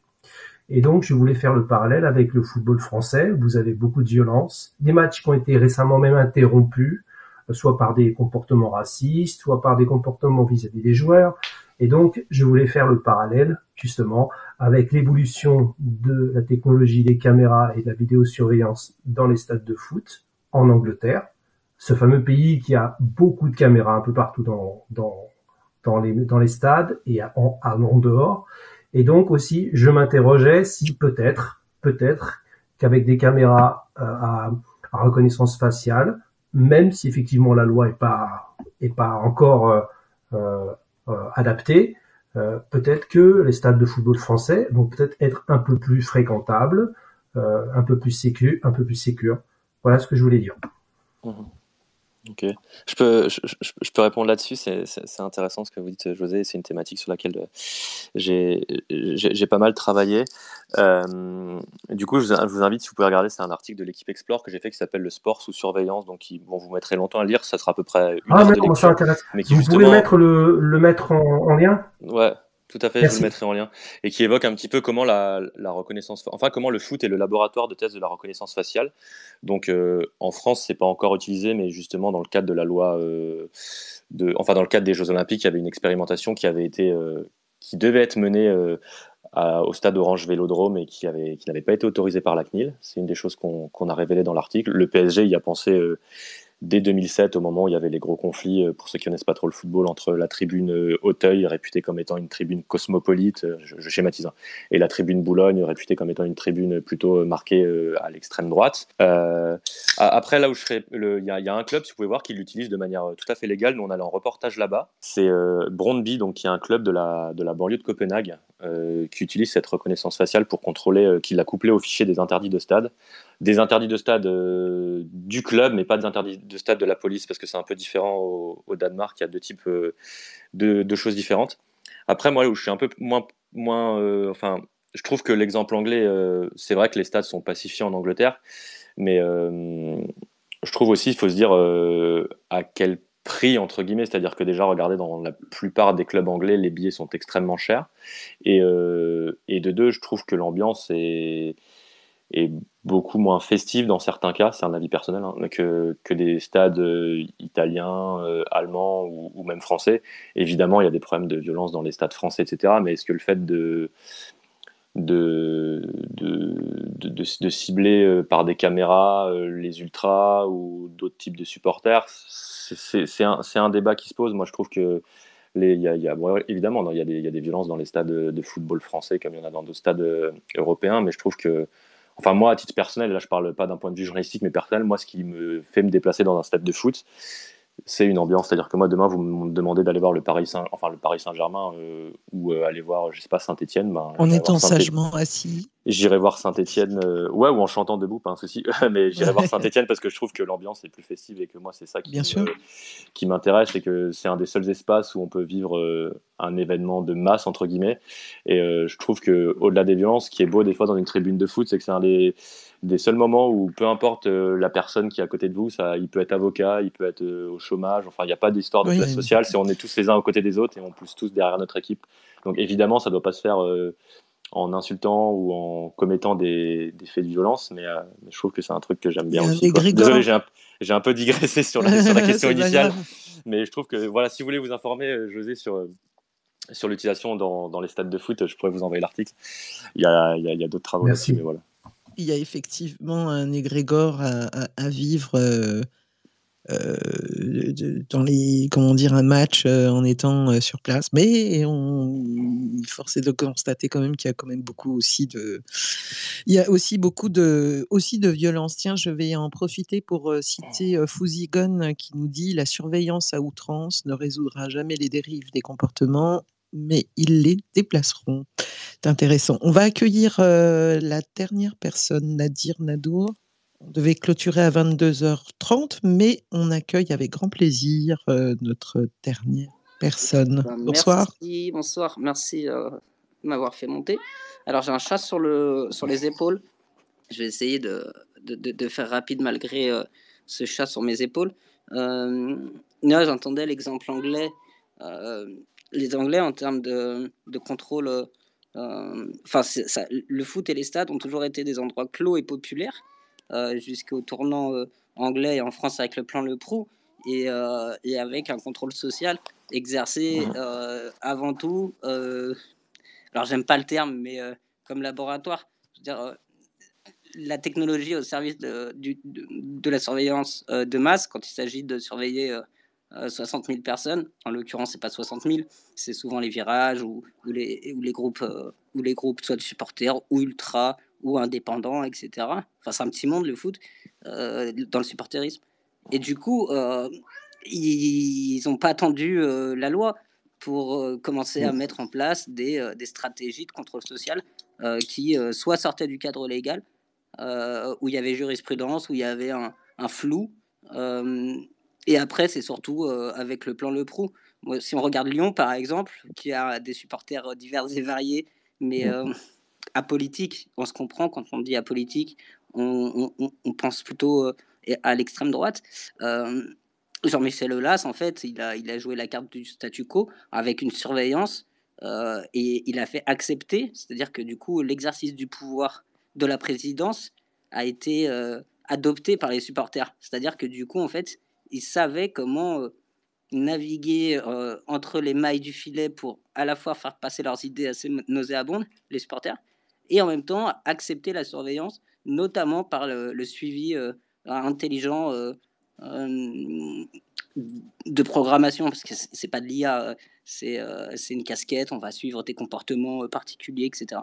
Et donc du coup l'exemple anglais est assez intéressant, je trouve, parce que du coup il met en lumière un peu l'aseptisation, la manière dont on peut virer les pauvres quand on parle de gentrification en ville aussi, et quand on surveille des quartiers populaires via les vidéosurveillances. L'exemple est assez frappant aussi, voilà. J'ai été clair ou... Oui, très. Je suis assez d'accord avec ce que vous dites, du coup. Merci. Enfin, c'est un peu ce que j'avais développé, du coup. Ah, ok, je suis arrivé en retard, autant pour moi. Non, pas de souci. Non, mais c'est ce que je suis d'accord sur le fait, sur le parallèle à faire et peser les pour et les contre. Donc, à la fois des stades qui sont pacifiés, mais de l'autre, comme vous l'avez dit, une exclusion des pauvres via le prix des billets, et aussi une aseptisation de l'ambiance en première ligne. C'est très juste, en effet. Alors, si vous voulez aller un peu plus loin, alors déjà, Clément Le Foll a publié le lien, comme promis, sur le sport sous surveillance. Il y a aussi Deux qui nous rappelle les travaux intéressants sur la question de vidéosurveillance, limites, dérives et liberticides. C'est un livre de Élodie Lemaire, donc L'œil sécuritaire, aux éditions La Découverte. Que je vous invite à lire, qui est vraiment très intéressant parce qu'il est vraiment focalisé sur les petites mains, entre guillemets, de la vidéosurveillance, donc les opérateurs vidéo, etc. Et j'ai trouvé ça... C'est un des premiers livres que j'ai lu sur le sujet et que j'ai trouvé très, très, très intéressant. Alors, c'est le moment où je dois remercier en fait tout le monde. On va clôturer ce débat. Il y a personne qui a posé d'autres questions. Je pense en fait, c'était pas un débat, c'était une conversation autour évidemment de cette annonce, cette révélation. Et merci beaucoup Clément d'avoir accepté cette invitation à converser avec nous tous. Écoutez, merci à vous deux. Puis elle n'est peut-être pas finie, on pourra peut-être poursuivre. Ah ben, je pense, oui, parce que déjà, merci pour cette Oui, enquête je pense qu'il y aura de de nouvelles Disclose. occasions de parler d'un tel sujet, ça c'est Je clair. Et pense aussi, ouais. ouais, ouais, je vous invite tous d'ailleurs, vu que vous êtes sur X, à taper reconnaissance faciale et vous allez constater que c'est le sujet débat actuellement, en tout cas sur cette partie, sur ce sujet-là. Il y a plusieurs articles qui commencent à tomber suite à cette enquête que j'ai épinglée de Disclose sur le fait que la police nationale donc utilise illégalement un logiciel israélien Et de qui est vraiment un reconnaissance article faciale. à faire tourner, hein. C'est bien écrit, c'est pédagogique, ça va en profondeur. C'est Oui. le genre de truc qu'on peut envoyer à des copains qui connaissent pas le sujet, en leur disant, voilà, prends les 20 minutes qu'il faut pour lire l'article, parce que c'est vraiment important. Mm. Et ça va vraiment lui apprendre beaucoup de choses, et lui ouvrir les yeux sur beaucoup de choses.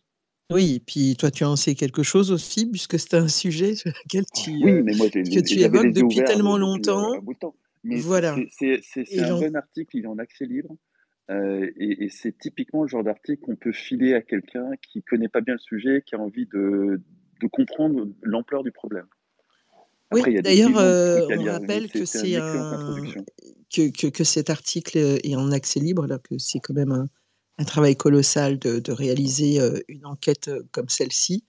Moi, je connaissais pas bien ce média, Disclose. Est-ce que tu veux nous en dire un peu plus? Parce que j'imagine que Clément, un petit vous- pitch sur Disclose? bah oui, un petit peu quand même, Ouais, ouais, avant bah, de se quitter. Disclose, c'est un média d'investigation qui a quelques années déjà, et du coup qui fonctionne un peu comme sur le modèle américain, en mode un peu ONG, et pour le coup qui fait appel à différents journalistes, c'est-à-dire que moi je suis journaliste indépendant et qui mène des enquêtes pour eux sur différentes thématiques, pardon, avec pour but de mener un journalisme d'impact. Donc, comme on peut le voir sur ce sujet de reconnaissance faciale, ou comme on a pu le voir sur les enquêtes d'Ariane Lavrieux en lien avec l'opération secrète militaire menée par la France en Égypte, enfin qui a C'est épaulé plutôt l'Égypte réussi du comme coup. impact. Voilà, donc où il y a eu d'autres révélations avant, notamment sur encore en lien avec l'armée sur l'utilisation d'armes françaises par l'Arabie Saoudite sur des civils dans la guerre au Yémen. Donc voilà, il y a énormément d'enquêtes. Il y a un journaliste avec qui je travaille beaucoup qui s'appelle Alexander Abdelila qui publie des enquêtes aussi en lien notamment avec les exportations de gaz non liquéfié les importations en France de gaz de GNL, et également qui a fait une enquête assez sidérante sur la manière dont Ikea a fait construire via ses sous-traitants des meubles par des prisonniers politiques en Biélorussie. Enfin voilà, vous retrouvez globalement sur Disclose des informations qu'il n'y a pas ailleurs, et qui ont pour but d'être inédites et de faire du bruit et d'alimenter le débat public. Voilà, si je peux résumer comme ça. Et on peut aussi vous soutenir en donnant même une petite contribution, Tout à fait. si on le souhaite. Surtout que voilà, on rappelle que c'est quand même un travail d'investigation et ce n'est pas de la breaking news avec juste Exactement. une image Que ça prend du temps, et un beaucoup, super beaucoup, beaucoup de titre. temps, que c'est un Voilà, voilà. travail minutieux, et que c'est au final à peu près la seule chose sauvée du journalisme à l'heure actuelle. Donc c'est important que ça reste ainsi, parce que c'est vraiment la partie du journalisme qui sert à peut-être pas sauver la démocratie, c'est mal parti, mais en tout cas être conscient de ce qui se passe d'un point de vue démocratique dans le monde dans lequel on vit. On a encore ça. Le jour où on n'aura plus ça, ça sera vraiment la fin. Idem pour toi aussi avec Reflect. Idem pour moi avec Je dis Reflect, non, c'est reflet.info, reflet.info avec un qui lui a S. un modèle économique où c'est sur abonnement, comme Mediapart. Mm. Et c'est sûr que pour faire de l'impact, c'est moins efficace. J'avoue que je suis assez jaloux de Disclose là-dessus. En attendant, restez à l'écoute parce que, eh bien, on attend, on va attendre la suite côté Beauvau, côté la CNIL et puis côté aussi ville, parce que je sais aussi qu'il y a des associations dont la Ligue des droits de l'homme également, qui s'est aussi saisie de l'affaire. Et donc, ça va, on va certainement en entendre encore parler. Je ne sais pas si on va faire un space dans l'immédiat, mais on essaiera de refaire ça. Et donc, merci à tous. Merci aussi José, qui a aussi beaucoup contribué à l'enrichissement de cette conversation, et toutes celles et ceux qui ont posé des questions. Je vous souhaite à tous une bonne fin de soirée. Et je vous dis donc à bientôt sur Fadi Live. Je rappelle que je fais des lives, on va dire, sur généralement tous les jeudis soirs à 21h. Donc voilà, restez. Merci Fadila. Merci beaucoup. Merci bientôt. beaucoup. Merci beaucoup à tous et merci de l'invitation et merci de nous avoir écoutés. Bonne soirée. Bonne soirée. Bonne soirée, au revoir. Merci d'avoir écouté Fadi Live, là où s'écrit l'influence. Retrouvez tous les épisodes sur Deezer, Spotify, Apple Podcasts, Amazon Music et YouTube. Pour ne rien manquer des prochains débats et des exclusivités, suivez-moi sur les réseaux sociaux. Consultez la bio pour toutes les informations. Abonnez-vous, partagez et laissez un commentaire. Votre avis compte. À très vite dans Fadi Live pour de nouveaux débats stratégiques.